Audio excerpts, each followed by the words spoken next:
Hello,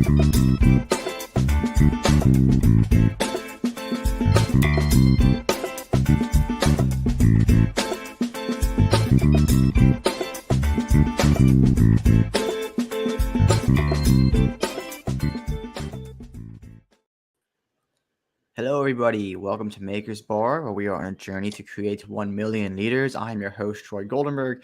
I'm here today with Simon Yu, who is a multiple-time founder, and now he is a VC expert at, he is an expert at Expert Dojo, and I'm very excited to learn about his personal journey and any tips and tricks and lessons he may have to teach us. So on that note, Simon, do you want to start walking us through your professional journey and how you got to your current position? Yeah, thanks, Trevor. Thanks for having me. Yeah, of course. Thanks for coming on. Yeah. So, I guess I started my journey, and I was before I even started my own businesses. I worked in healthcare for a very long time. I worked for one of the first telemedicine companies back in the early 2000s. Shifted from doing that to doing healthcare sales and recruiting. So I have about 10 years of healthcare sales and recruiting. Decided that I needed to go to grad school and get a higher education. I'm a first generation, first one in my family to go to college. I knew that what I had, which was my bachelor's at the time, wasn't enough. So, I ended up spending the next 3 years trying to get into grad school. I've actually applied 3 years in a row and got rejected. And, I guess that's kind of the theme of, my professional career has been just kind of overcoming difficulties and challenges, but just continuing to stay on track and persisting through.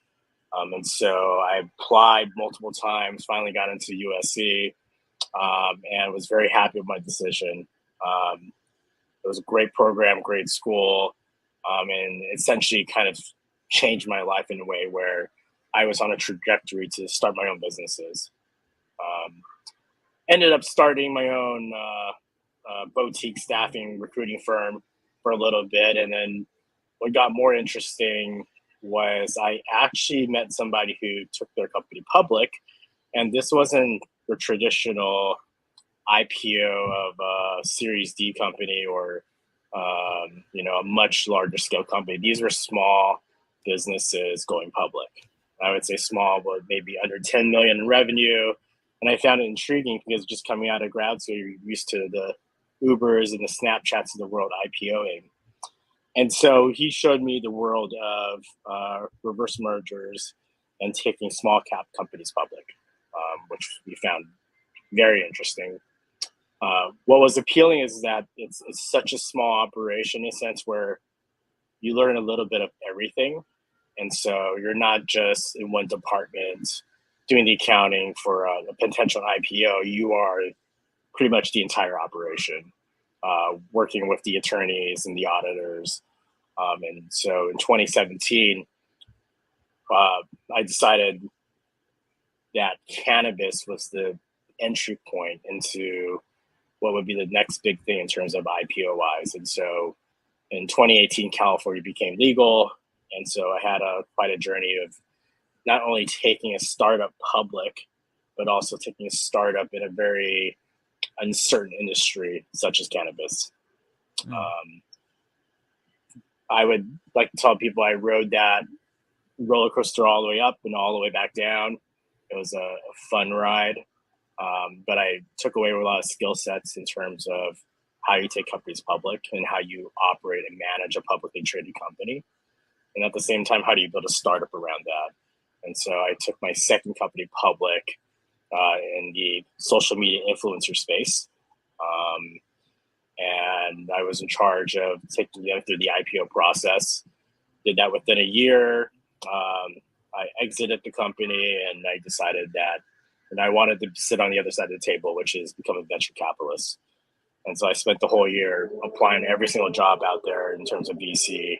It was a very tough pathway, but I literally hustled my way into a job at Expert Dojo. So, very cool. That's a very cool journey. I I have no concept of the small business, as you put it, going public, reverse mergers, and I don't have any knowledge in that. So that's a very niche way to get started in this venture capital startup industry. That's very interesting. You just discover that during school, like just as a class, or did you just come across a startup? How did you get into that again? It was through a mentor that I met. It was someone I knew from high school that I just came across, and just chatting with him, he told me what he was doing, and then he showed me kind of the ropes, and I learned from him. And it was basically a whole other like executive MBA program that at a different scale. And so uh, it was a lot of hands-on learning from the mentors that are around me, from the service providers like the attorneys and accountants, and just doing it. Very cool. Very cool. And that first in 2017, that first startup, did you start that at the end of school, right out of school? Was it a plan you had in your head there for a while? Did you meet somebody that kind of like, oh, you met the right business partner, you just jumped right into that? Yeah, I mean, it wasn't planned. It was kind of it kind of derailed me. I always thought I'd be a tech startup founder or something like that, and it just so happened I met someone who was already doing this, Mhm. and so that's kind of how I got my foot in the door and learning from him and everyone else. So it's definitely unplanned, but it was I would say once in a lifetime experience to be able to take companies public at that level in terms of the involvement that I had to be in, or the things I had to do in terms of basically managing a lot of the processes myself. Yeah, you mentioned that you weren't just an auditor, and that this it spoke to the CPA in me. It's like, oh yeah, cool. You're doing accounting there for a second. Um, Well, and I would say I wasn't. Sorry, I would say I yeah, was an auditor. Okay, so for the attorneys out there listening, I was by all means not an auditor or an attorney, but I worked with the auditors. I yeah, worked with the attorneys. I worked with the CPA firms, the PCOB auditors that were working with me through the process. So yeah. What other parts of the company, what other business processes were you managing per se? Was it literally everything from marketing to sales to supply chain to would you say that you were almost a program manager in that sense? um, as a founder and CEO, you're everything. Hmm. I don't think you were. I was the janitor. I was the IT guy. I had my hand in every single process, along with the compliance, the regulations, regulatory compliances that the SEC put on you. So Hmm. yeah, I saw everything. And then how would you say your leadership skills developed? What kind of a leader were you going into that startup process versus to where you are today? And we will get to the VC experience at some point, but I'm interested in the journey here. Yeah, early in my career, like, and this is before I went to get my bachelor's, and I went from the very authoritative uh, boss who just was very direct and told what people to do, and I've evolved since to just team effort, getting everyone's buy-in, making sure everyone understands, clear directions, and using a lot of empathy to understand what they're thinking and where they're at in the process. Because you may know something, but your team members might know a little bit more, and those are invaluable information that you need to extract. Mm, I like it. And then going into your VC experience now, I know that you're pretty new to the game, but how is that experience? How is it similar? How is it different from being on the other side in the startup as the founder? Um, it's very different in terms of the other side, but surprisingly, it's also very similar to my experience in staffing and recruiting. Mm, And so when I was a recruiter and I recruited for healthcare providers, you'd go find great nurses and you interview them and go through the process with them, onboard them. And then you would go out and refer these nurses to a healthcare provider, a physician's office, or whatever. And so you go and sell your best attributes and hopefully get them a job in these doctor's offices. It's very similar here in BC, but it's just very a different process and or different timeline, right? So we're recruiting great founders and great startups, making investments into these startups, and then once they're maturing or they're raising capital, we have them and submit it to other co-investors in hopes that they raise more capital, raise in a later round. So it's almost like the same process of matchmaking, and so it's a very sales oriented process. You're constantly networking out in the field, meeting other co-investors as well as founders. Very interesting. I would have not seen that coming. I also have experience in the staffing side, sales, business to business, not as much on the recruiting side of that. But that's surprising. It's not something I hear talking to experts such as yourself. Is that, oh yeah, it reminds me of my time in staffing and recruiting more than it does as my time as a founder. That's super interesting to hear. And then how have you? I guess you're new to the world, so maybe not how have you seen this world develop. Perhaps as a founder, you did see the VC world develop and change over the last 5 or 10 years or so. How have you seen that, and how are you seeing the future of what's next for this industry in the next decade or so? So I know when I first started, this is like early 2010 to 2012. Um, Startups have evolved dramatically in terms of um, the level of knowledge that they have and the level of readiness. They have much more traction nowadays. They have much more of a ironed out go-to-market strategy than before. They've matured with the times as information has disseminated across all channels through social media and through education. You see a rise in the quality of startups over the years. Interesting. Would you say that this is what would you say has caused that change, that growth or evolution, so to speak?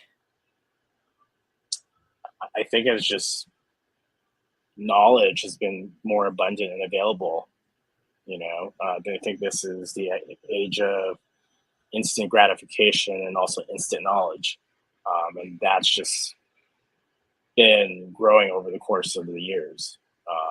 Back in the days, there was no TikTok, Instagram. You can look at how education has shifted from hour-long class sessions to bite-sized 5-minute courses, and so that's changed how we've learned also, but that's also changed how the companies have evolved and the amount of information that's available out in the world.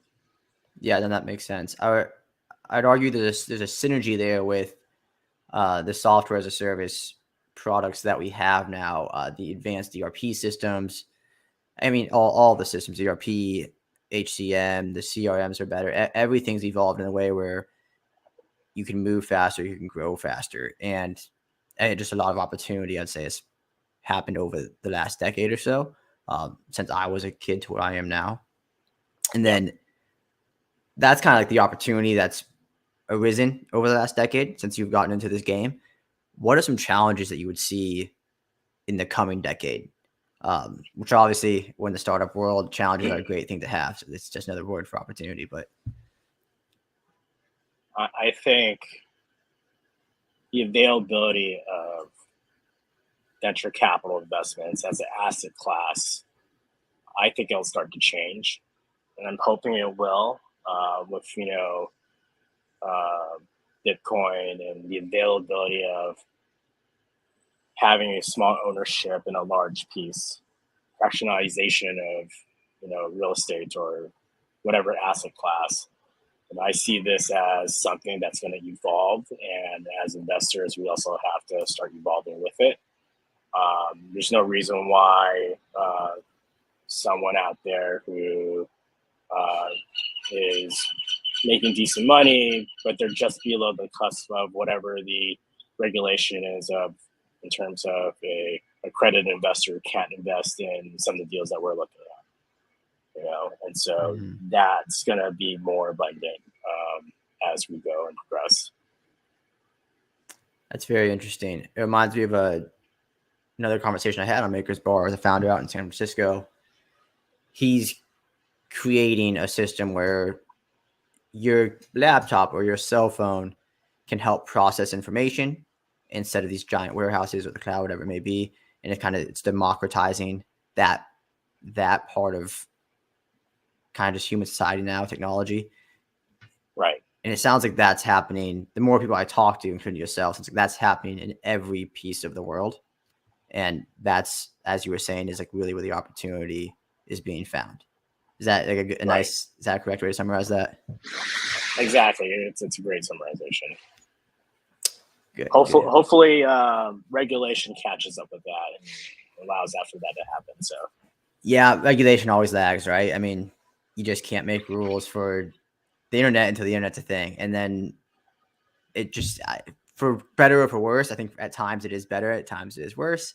The people that run the country are always going to be the older generation, and the older generation is always going to be a bit behind on technology, just a tiny bit, whatever that may be. So we'll see what happens with regulation. And it's part of the game, whether you think it's a good thing or a bad thing. It's part of the game.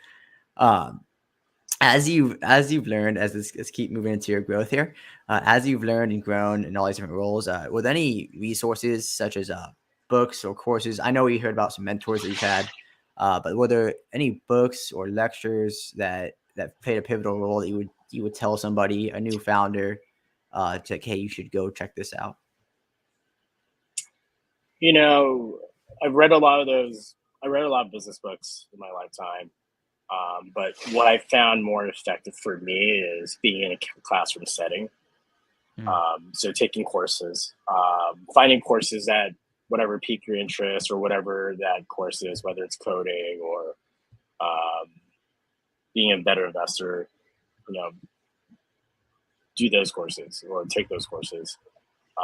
So I've actually, since graduating, actively sought out courses in blockchain. Before I got my job in venture capital, I was part of Columbia Business School's venture capital private equity program. That was tremendous help. And so nowadays there's courses for everything.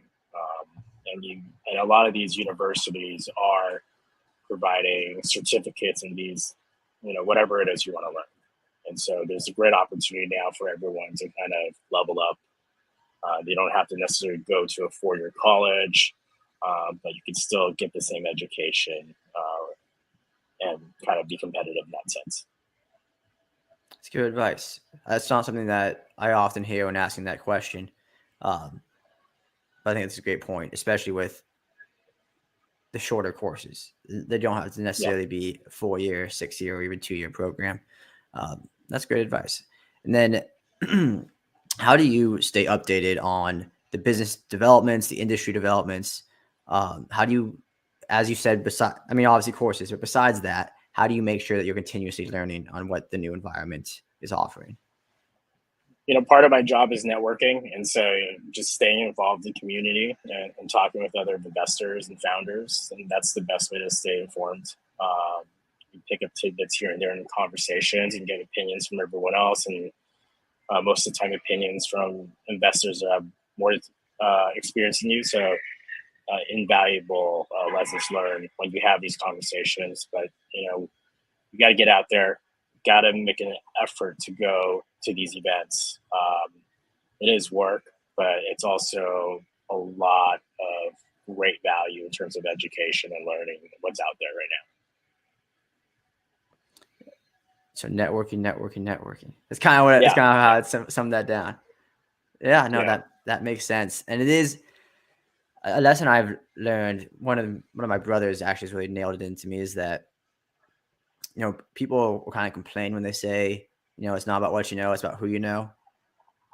But you can control who you know. You can put in the effort to know more and more people, which obviously expands the network, but expands your knowledge, and it expands the type of questions that you'll ask these people when you meet them, and the type of conversations you'll have. Every time I get to do this and talk to someone like yourself, I get to learn a bit more, and I get to bring what I learned here into my next conversation, which is always great. It's always great to be able to do that. So on that, we can move into some personal reflections that you may have. So looking back, is there anything that you would have done differently in your career, or anything that you would double down on over the past 10 years or so? Maybe get my MBA sooner. I think it was invaluable what I did.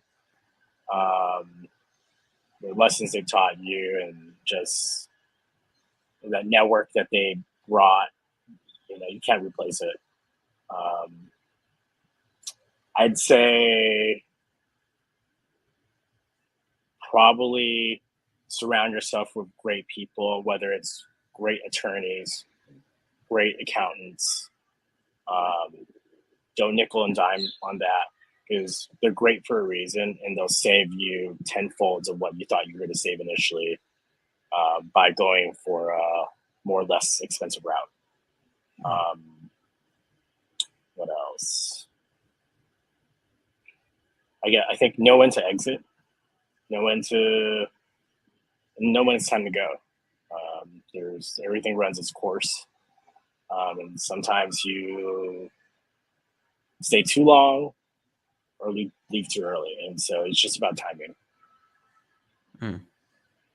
That's interesting. Do you have a specific example there?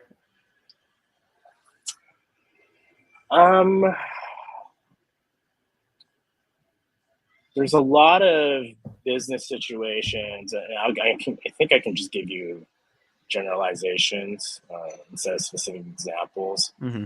But timing yourself with the industry,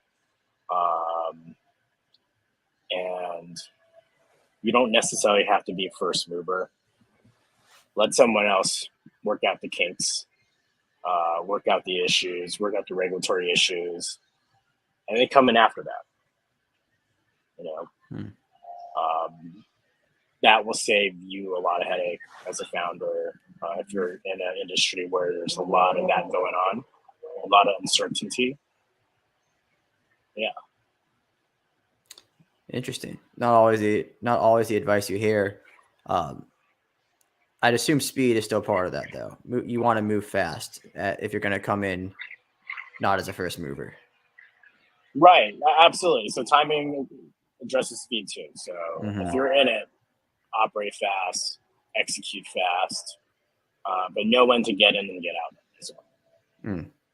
Very interesting. And then, are there any cultural values that you like to bring into each company? Maybe one that you've started with that you've stuck with, or maybe one that you found has been super necessary. I know you mentioned empathy before, but are there any values that you have written down for your companies, and how do you make sure those are incorporated in the daily operations as you're running all these companies? I think it goes back to me being an only child, but family, and considering I'm working with people that you would consider family in a sense, or the work family. And so that's being able to identify great people, but not just talented people that you can work with, people you can break bread with and have a drink with, alcoholic or non-alcoholic. I prefer alcoholic, but I do too. But I think I think that's important. Just being able to do that, and being able to kind of do business that way, to test the waters, build that relationship first before jumping 2 feet in. I like it. I like that a lot, actually. I think that's very important too, especially as the people you work with are just going to take up so much time in your life from 25 to 65, or however long you may work. In my opinion, if you're not enjoying who you're working with, you have no chance of being great at what you do, or being able to sustain what you do, especially in an industry like this as a founder or as an investor. I'm sure there's very, very late nights and very long weeks. So it feels like a very important part of being able to hold it all together. Yeah, I mean, there's also very tough decisions and tough times to be had, and so you're going to be able to want to work with the people, the individuals that can weather the storm with you. And that's a very good test of someone's character. It's not when things are going great, but when the shit hits the fan, forgive my French, um, that's when you can see someone's true character. That makes sense. And then kind of moving into the latter half of the conversation here, is there any advice you would give somebody who's just starting out in this industry or is aiming for a leadership position within it? If you're trying to join or a venture capital fund, be ready to do whatever it takes. And so the way I see it is, if as investors we expect our founders to work long hours with very little pay and to work weekends to build that startup, we should expect that for ourselves as well.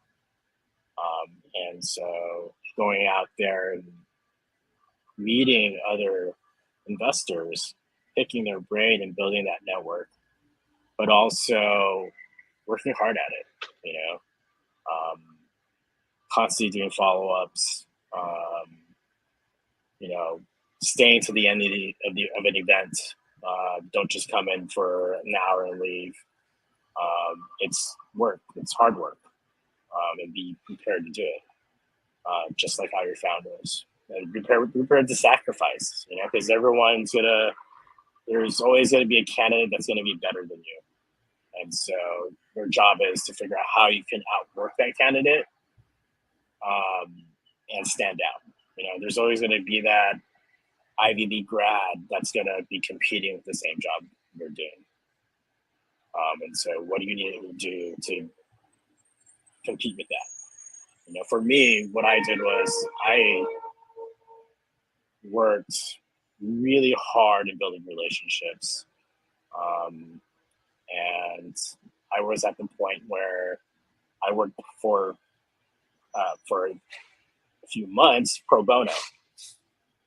And, that's the level of commitment I had. And I worked every day full time, 50-hour weeks, driving 2 to 3 hours a day, just for the opportunity. And so we're competing with people like the likes of me who are going to do whatever needs to be done to make things happen. That's incredible. That's probably the best bit of information I feel like anyone can hear looking to get into this industry, including myself. I'm very intrigued by this industry.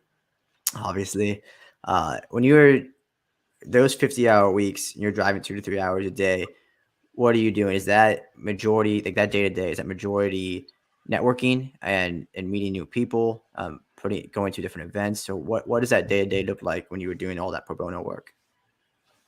So I was actually working at Expert Dojo at the time, but then you carried that out with events after work. And so, I would be sourcing deals or working on projects here. And then after work, we need to go network, because a lot of what venture capital does is relationship based.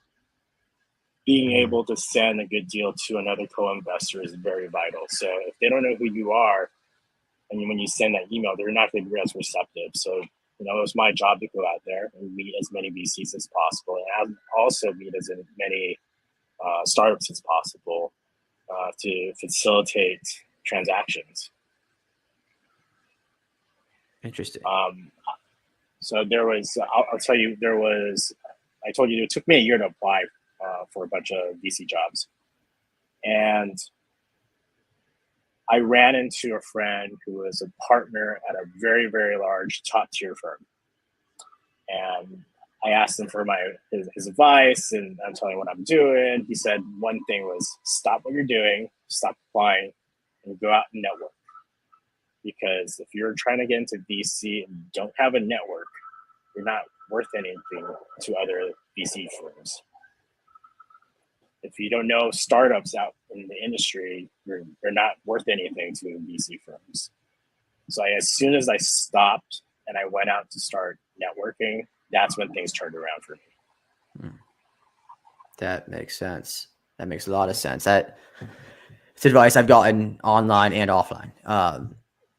Is that's the name of this game. I think if people feel that in general in the work world, that you'll apply on LinkedIn, wherever it may be, to 100 jobs, but it's really going to be that network, a soft connection, a second source or a third source that you get in touch with that can really change everything for you. But it makes sense to be that on steroids almost in the venture capital world. That makes a lot of sense. So trying to get everything together here. We've talked about your professional journey, some pivotal moments that you've had, a little bit of industry insight and leadership growth, all these different things. What are you looking to grow, and where are you looking to see your career go in the next 10 to 20 years, a decade or two from now? What would you have wanted to accomplish? I think I would be in venture capital still. And hopefully in 10 years, I've already identified great startups who have had exits. You hope for a unicorn, but, if it's not a unicorn, that's fine. If it's a good return for our investors, great. Hopefully by then I'll be at a partner level at a firm or a fund, or a partner here at Expert Dojo or my own fund. Sky's the limit at that point. But I definitely see myself being in venture capital for the rest of my life, because it's for the amount of work you do, it's also very exciting because you're at the forefront of technology. We're just at that edge where innovation is happening. And I don't know, it's an undescribable feeling when you meet a founder and they have this, I don't know if it's a twinkle or a gleam in their eye that they're like, wow, this person's going places. And it's not necessarily about their technology or what they're building, but it's their execution and drive that that if with a little push, they're going to make a difference in the world. And so that is something that's going to keep me in this industry for a long time. I couldn't have put it better myself on why this industry is so intriguing to me and why I love talking to people like yourself. It's been very, very cool, very great getting to know you. I'm looking forward to staying in touch and following your journey with you at Expert Dojo, and wherever it may lead. Actually, I'm curious, are you still working primarily in the medicine industry as far as what you're investing in, or is it more technology, like obviously technology based, but crypto or agriculture? What are you working on today? Yeah, Expert Dojo is industry agnostic. We're a big advocate for growth and revenue. And so we see this as the most important metric for a startup is revenue. And so anything in terms of go-to-market, biz dev, sales, branding, digital marketing, that's where we focus our entrepreneurs on. So we're a very different type of accelerator than the other ones out there. And so we see a wide range of different companies, from healthcare to SaaS, finance companies, everything, fintech, you name it, we've seen it, and we've been probably invested in it already. Very cool. Very cool. I'm looking forward to seeing more from you and hear more from you. I appreciate you making the time today. I know you're busy, and we only had, I think, one fire truck go by, so I think it was pretty successful. I appreciate Troy. Thank you for taking the time. Really, it's a pleasure. Of course. Happy to talk more. And again, I'm looking forward to following the journey. And I've gotten some great tidbits out of this, so I hope everyone listening will as well. Thank you so much, Simon. I'll talk to you soon. Thanks, Troy. Take care.